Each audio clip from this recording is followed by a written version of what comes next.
Okay. Hey, everyone out there. If you're tuning in, I appreciate you tuning in and checking out my channel. I just have a video that I wanted to share with everyone. But before we get into the specifics of today's video, I would ask you to please, if you haven't already and you end up liking this video, please like the video. Please go ahead and subscribe to the channel. I am trying to put out more content. I know I don't have that many videos. And to be honest, as of a couple of weeks ago, I think I put out about 3 videos in the last couple of weeks. But before that, I had gone over a year without putting out any content. So I'm trying to change that, trying to put out videos more regularly. Hopefully, I can improve the overall production quality of the videos. But I would appreciate it if you like and share this video, and of course, subscribe to the channel if you feel so inclined. So, what are we going to talk about today? A couple of days ago, I did a video in which I shared my initial thoughts on the statements that President Trump made during his inauguration speech, in which he mentioned reinstatement and back pay for service members from the military who had been separated from service or who had voluntarily left service um, because of the COVID shot mandate. And he mentioned actually the terms that he used, I believe he used the term unjustly expelled.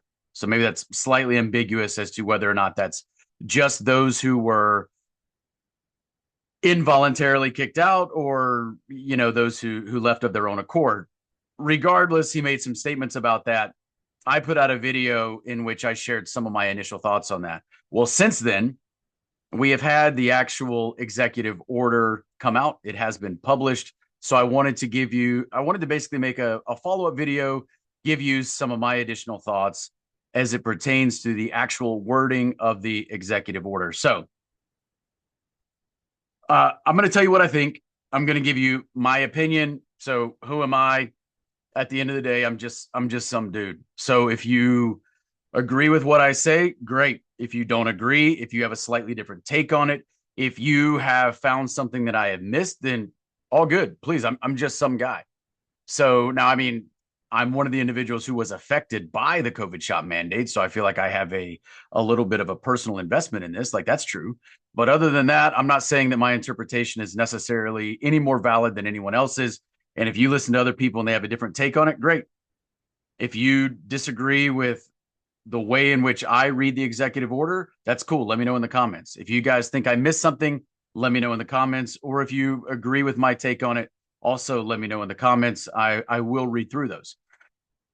So let me just give you my initial take, and then we're actually going to look at the wording of the executive order. But let me tell you this just kind of by way of an introduction. Do I think that the executive order is a good thing? Yeah, I mean that's kind of a broad question. It's almost too broad, but that's okay. We can at least talk about what the executive order is and isn't. But I will tell you this. Do I think that do I think it's good? Do I think it's a step in the right direction? I think it is a very small step in the right direction. I think that it has many, many gaps in it. I do think it's quite problematic. Am I glad that it has been published? Sure. I mean, it's not nothing. So, yeah, in that regard, yes, I'm glad that it has been published and that it's out there. I will say, though, that whoever wrote it for President Trump either does not understand the full scope of the problem created by the COVID shot mandate or does not care to understand the full scope of the problem, or at least embrace a full, thorough solution to that problem. Also, I will say this. So the executive order is not that long. I don't think an executive order has to be very long. And again, I'm not an expert on executive orders. Not like I've ever worked in the White House. I mean, come on. But still, you would expect the president to give some high level guidance on what will be done, not necessarily to be overly prescriptive in how that is done. So in that regard, I don't think that it necessarily needs to be very long or very detailed, but there could be some ways in which it is quite specific. That said, there's a caveat that I have to what I just said. So in this case, the executive order is being issued so that the president can correct something that one of the departments did, in this case, radically wrong, right? So in that case, could you say, well, here it needs to be more prescriptive than it normally would be because he is ordering the Department of Defense to undo something that they have done or to correct a problem that they created. So in that regard, should it be a little bit more prescriptive? I don't know, maybe there's an argument there, but just as a general rule, I would say that executive orders do not necessarily have to be very long or overly detailed or overly prescriptive. But I do realize that here we are talking about issuing an order to a department that is the department that created the problem, right? So in some ways, you're kind of telling them to clean up their own mess. So therefore, does that require that you be a little bit more specific in how you do that? Great question. I'm not necessarily here to tell you one way or the other on I don't know where I fall on that side of the line. So let's go ahead and let's look at the actual wording of the executive order.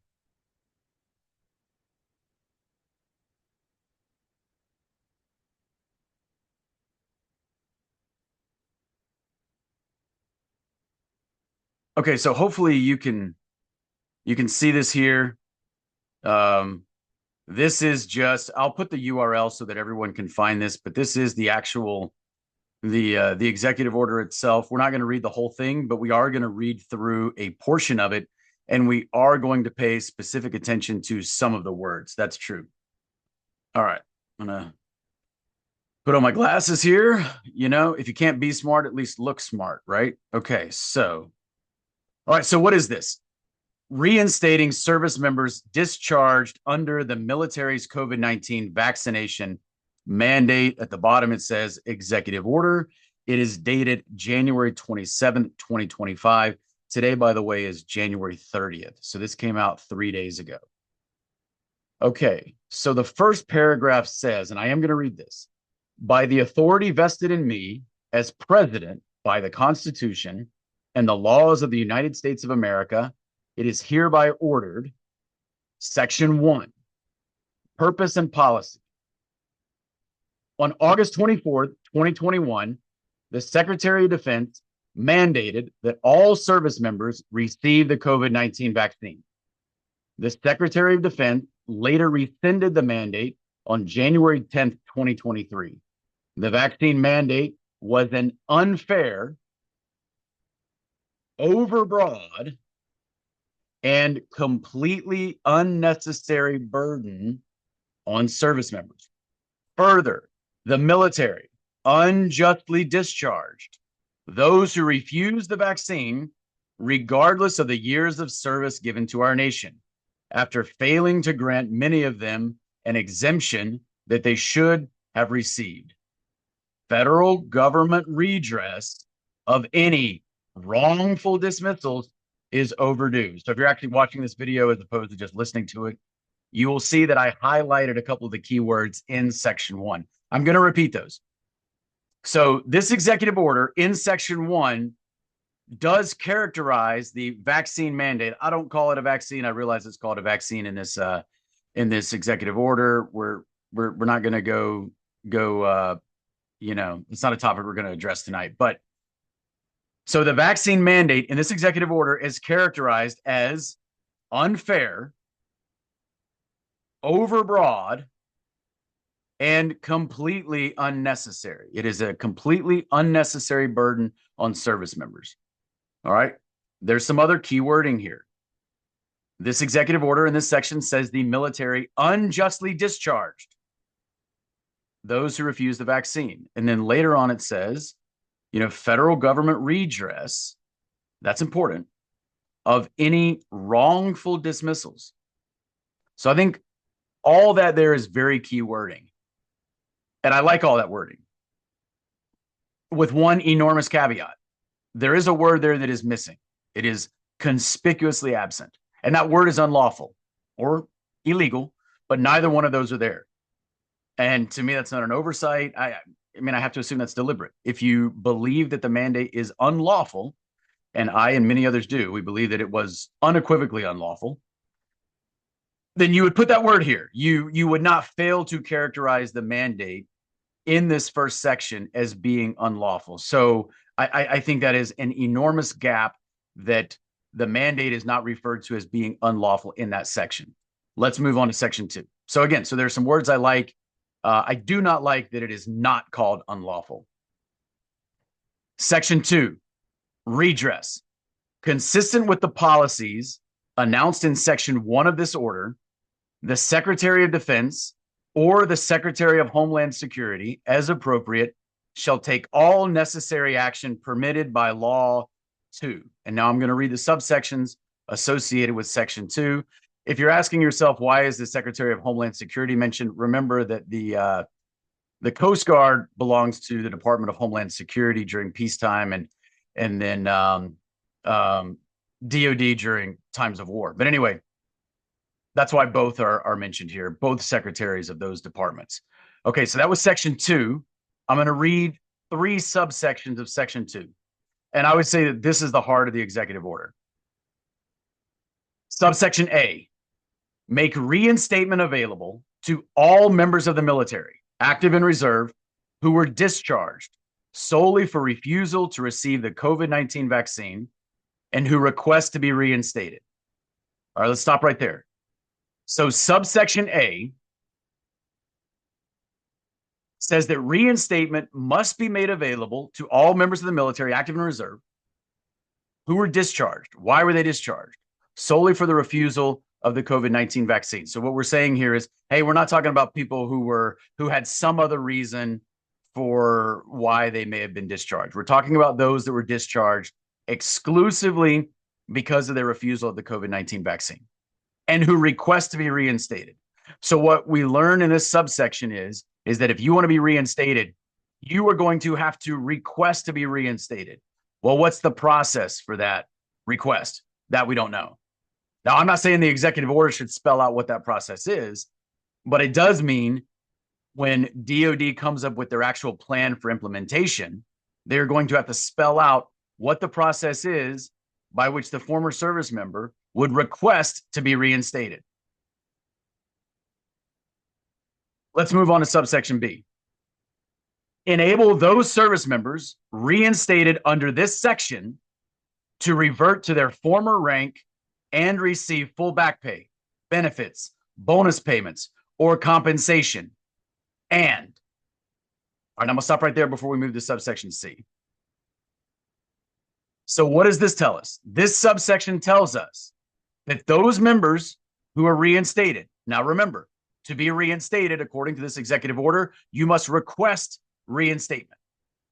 So if you request reinstatement, does it have to be approved? Could it be disapproved? Don't know.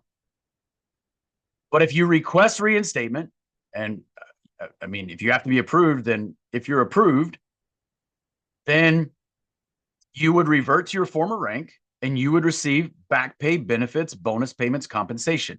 Now, what back pay? Would you receive your full back pay? Would they give you like all your various entitlements that go with your, your back pay? Would it just consist of just the base pay or other types of allowances that are part of your overall pay? I have no idea. Of course, it's not specified here. That's something that we would have to figure out in the more detailed plan that would come out from the Department of Defense or from the various service branches, but that's not spelled out here, so we don't necessarily know.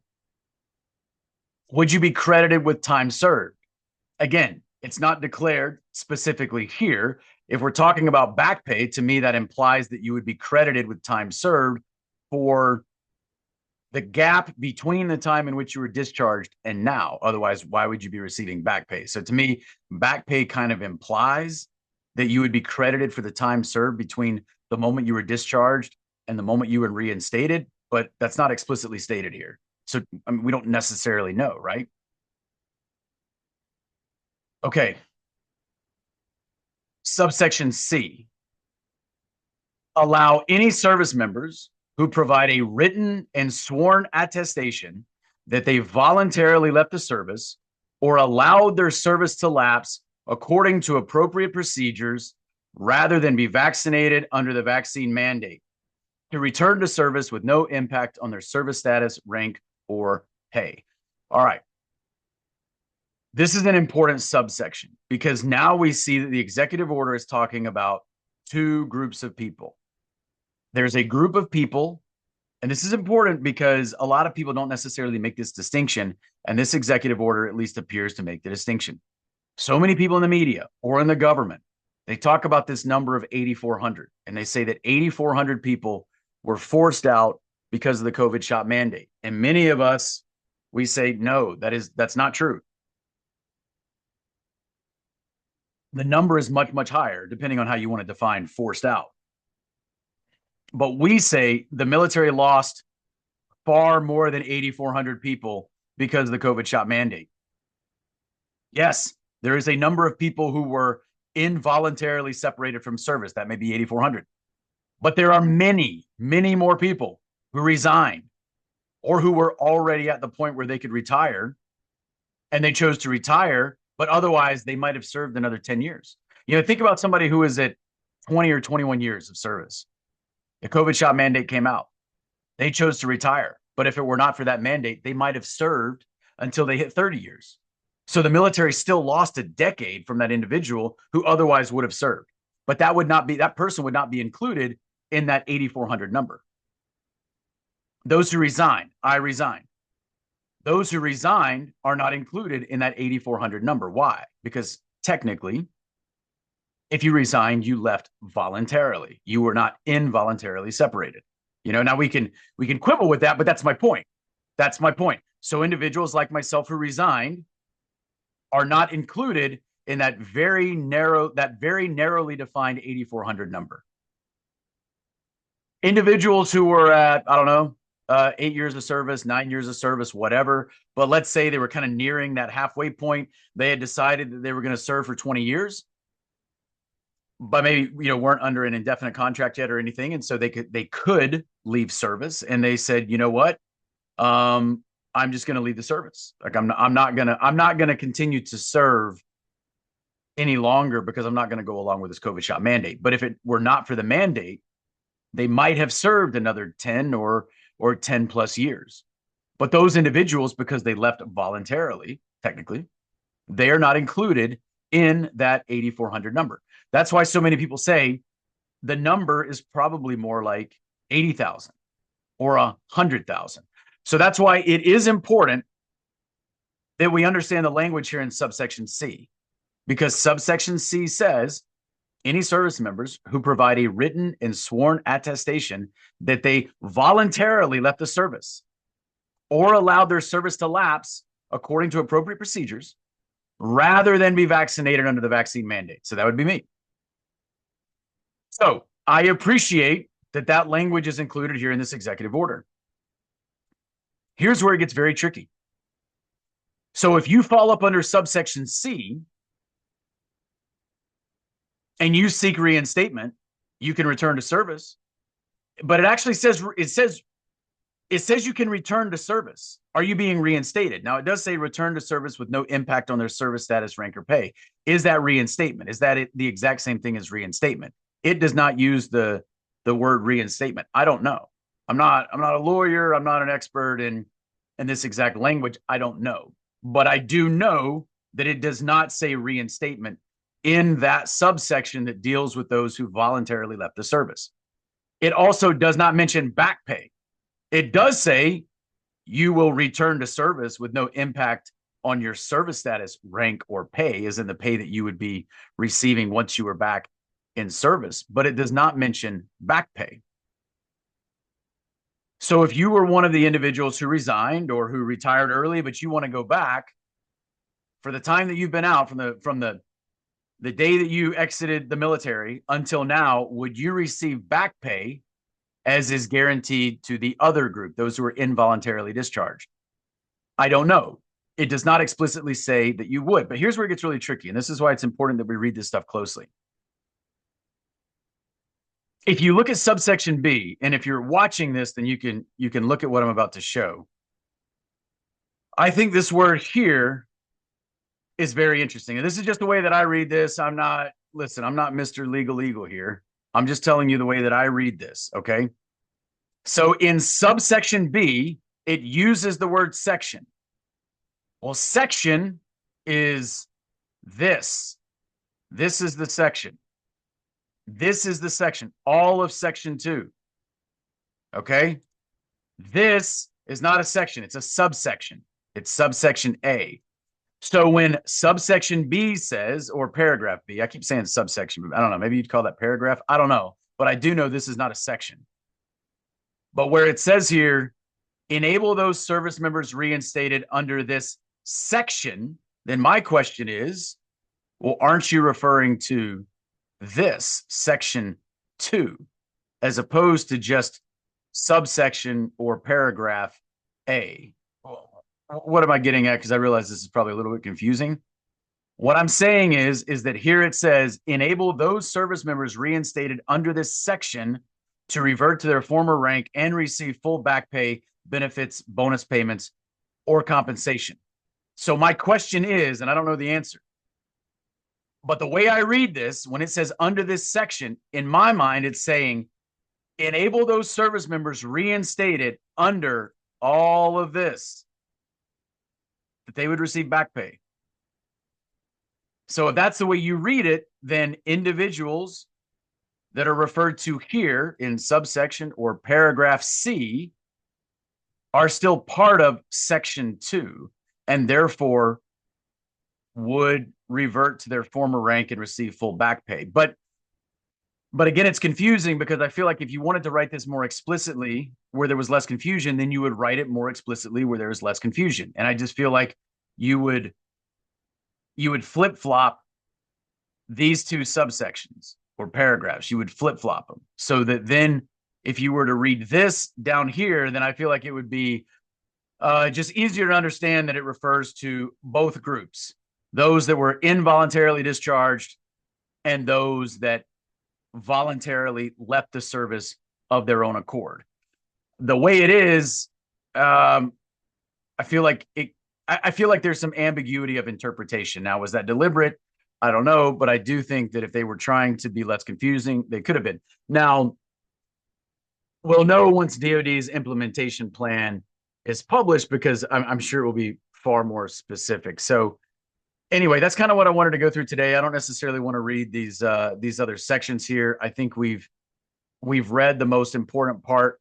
I know that can be a little bit confusing. That's why I wanted to bring up the wording. I wanted to show you guys what I think are some of the key words, some of the wording that I like in section 1, and then what I think is just absolutely missing in section 1, which is the word unlawful.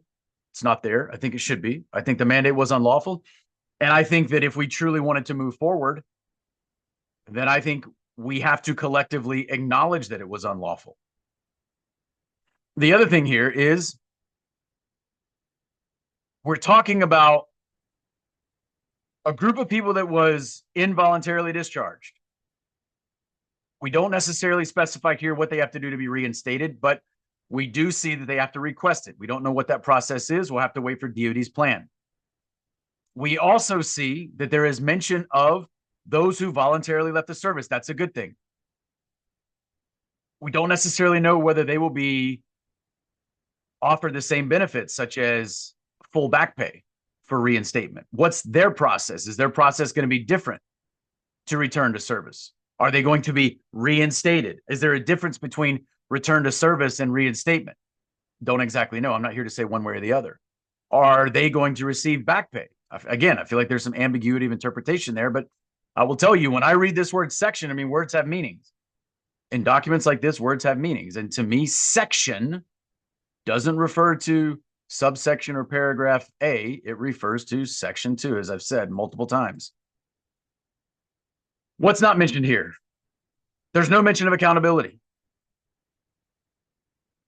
If you mentioned that the mandate was unlawful, then there would have to be some sort of accountability. But here there is no mention whatsoever of accountability. I'll tell you what else is not mentioned here. What about the individuals who never left the service? I'm going to go ahead and I'm going to stop the share. You guys, I will supply the link to that down below in the description. So if you have not read that wording and you want to go back through and take a look at it, then I will provide that link so you can read through it. Or even if you had read through before, but you want to go check it again, I'll make sure you can easily find that. So we talk about two groups: the involuntarily separated at 8,400, and then those that voluntarily left, a number that may be as high as 80,000 or even 100,000. And it's probably impossible to accurately determine, but it's going to be much larger than that first group. But here's who we are not talking about. We're not talking about those that didn't leave the service. So think about all the people that were also coerced to take the shot. Think about those then that still refused the shot. But because the mandate was rescinded in January of 2023, there were individuals who might have even been in the process of being separated from the service. The mandate was rescinded. Their separation was halted. Their careers were saved, which is a good thing. So they're still in the service. But they were still coerced just like everyone else is. They just didn't give in. But they also didn't leave the service for one reason or another. Are their careers just permanently marred? Is anyone going back through to make sure that that doesn't happen? Is there any redress for those individuals? They were still coerced. They were still harmed. Many of them lost career advancement opportunities. Many of them perhaps lost promotions. Has that been cleaned up? Will it be cleaned up? It is not addressed in the executive order. That's a gap.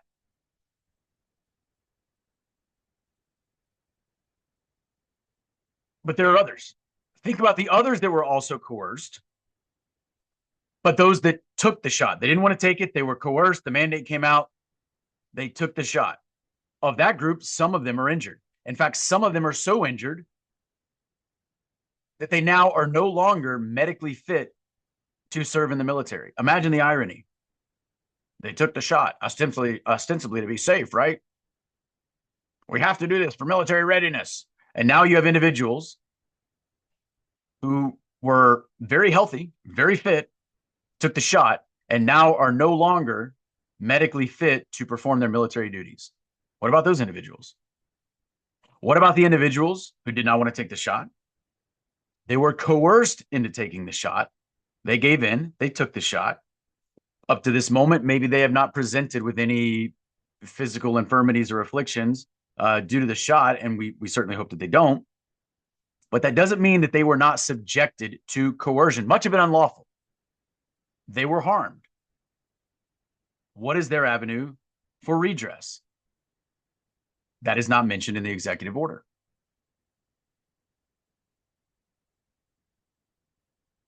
Why is it not mentioned? So I will repeat what I said at the beginning of this video. This is a small step in the right direction, a very small step. There is some wording that I like. Okay. I like some of the characterization of the mandate. The dismissals were referred to as wrongful. I agree with that.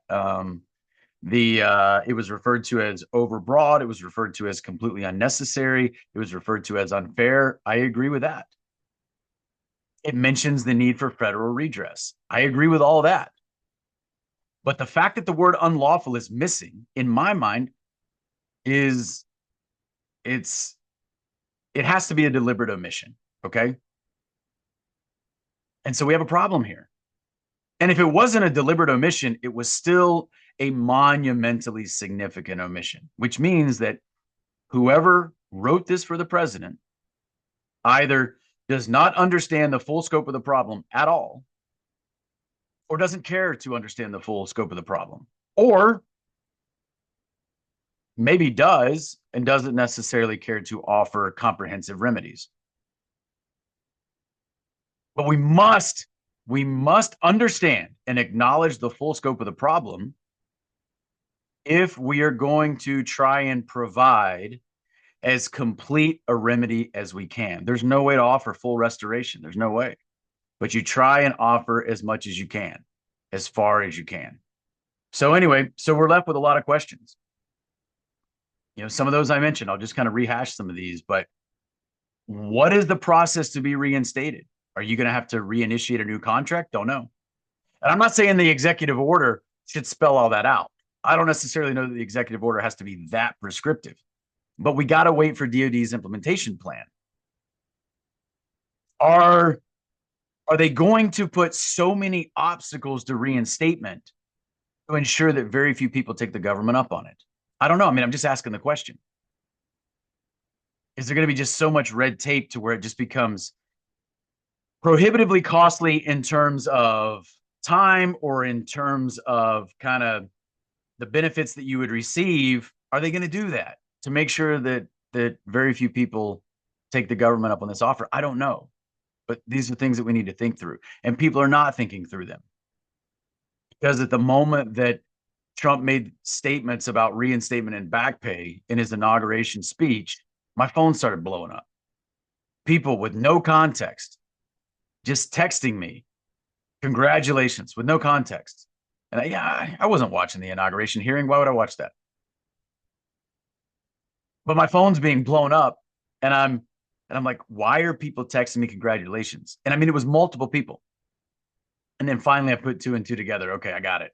Obviously, President Trump made some sort of statement about, bringing the military back on. And this is what, and then I realized, enough people kind of messaged me and with a little bit more context. And I realized that was in fact what they were talking about. But we have more questions than answers at this point. And it's important that we understand that. Too many people are just under the assumption it's a foregone conclusion that the military has been fixed. And I'm not talking about DEI right now. I want to keep this video narrowly focused on the COVID shot mandate and then the remedies that have been offered up to this point or that are in the process of being offered. We can talk about those other issues, which are important, but we can talk about those at another time. So, do I have a prediction for you? Well, I I can't predict for you right now that this plan, and we can't see the whole plan yet, but I can't predict for you that it's going to accomplish a whole lot, because if things remain the way that they are, I don't necessarily think they will accomplish a whole lot. And I will tell you this, those that were impacted, and I know many of them, I run in those circles. I communicate daily with individuals who were impacted by the COVID shot mandate. And in the aggregate, those individuals are, I would say, the range of opinions with regard to this executive order range from disappointment to pissed off to almost offended. So disappointment on the one hand to downright offended and pissed off on the other hand. That's not a very helpful range. What I mean by that is most people, they're not pleased. I don't know anybody that's pleased with this executive order. I do not know one person that is pleased with this executive order. I know people who find elements of it helpful. There's going to be a little bit of a variety of opinions, but I don't know one person who has looked at this executive order and said, this is sufficient as written. Not one person. So we still have some homework to do. I said in my last video that I would make a video about what I plan to do. And I'll do that at some point, maybe when there's a little bit more information. Again, I don't even know how much of this applies to me because I'm not part of that 8,400 number that was involuntarily separated. I'm also not ready to just like knock down the door and beg the military to take me back. But anyway, that's beside the point. But even for me to even weigh options, if I wanted to do that, well, I don't even know what the options are. Would I be offered reinstatement? Would I be offered back pay? So anyway, there are a lot of other factors that I don't necessarily want to go into right now, but in a future video, I do plan to do that, because if I explain to those who are watching or listening, if I explain my case and what I'm thinking and how I'm weighing out the options, then understand that there are many other people who are doing the same thing. So it's not about me.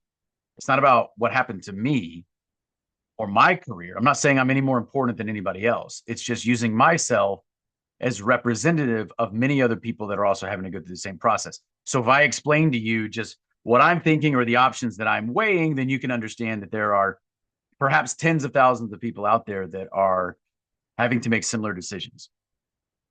So anyway, if you agree with what I said about the executive order, let me know. If you disagree, if you think there's something that I missed, if you think there's something that I'm kind of missing that is incorrect, I would love for you to let me know in the comments. And if you missed my previous video where I give you my initial thoughts on Trump's statements that he made during the inauguration address before this executive order came out, I would ask you to go check out that video. That video came out last Saturday. So what is that, 5 days ago? So probably January 25th, I guess.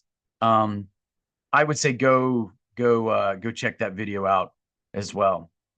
Other than that, hey, I appreciate it. Thanks for tuning in. And if you like this video, please share it. Please hit like and subscribe to the channel. Thank you.